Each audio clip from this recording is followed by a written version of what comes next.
Je reviens sur le colloque du 7 mars 2026 et je note un certain nombre d'incohérences doctrinales à propos de l'astrologie mondiale. L'astrologie mondiale, qu'est-ce que c'est? Certains croient que l'astrologie mondiale, c'est de jongler avec les siècles, de sauter d'un siècle à l'autre, ce qui permet de justifier l'usage des transsaturniennes.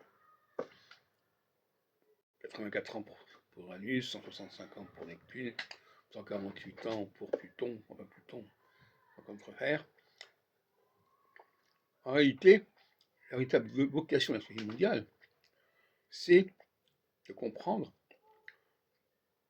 que les individus ne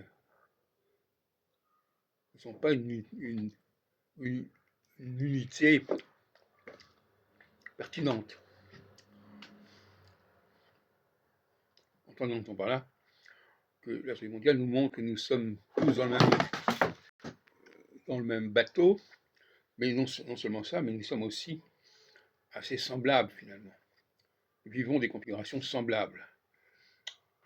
Et on voit que dans ce colloque, on s'ingénie à nous montrer que tout est individuel, que le transit de celui-ci, de telle planète sur le thème de tel un tel, voilà, etc., etc.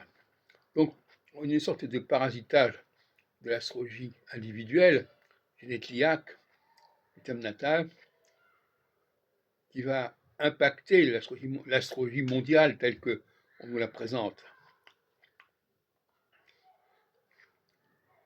Autrefois, les gens accordaient beaucoup d'importance au soleil, à la position du soleil natal. C'est discutable. Mais au moins l'avantage, c'est que les gens disaient, voilà, moi je suis du Sagittaire, je ne suis pas seul dans mon genre. Là, au contraire, on essaie d'enfermer les gens dans une sorte de bulle individuelle. Il n'y a plus au moyen de se comparer, on n'est plus dans les statistiques finalement. Les statistiques, ça consistait à chercher ce qui était commun à des personnes, quelles étaient les astralités communes. Et là, l'astrologie individuelle est beaucoup trop pesante dans ce genre de réunion.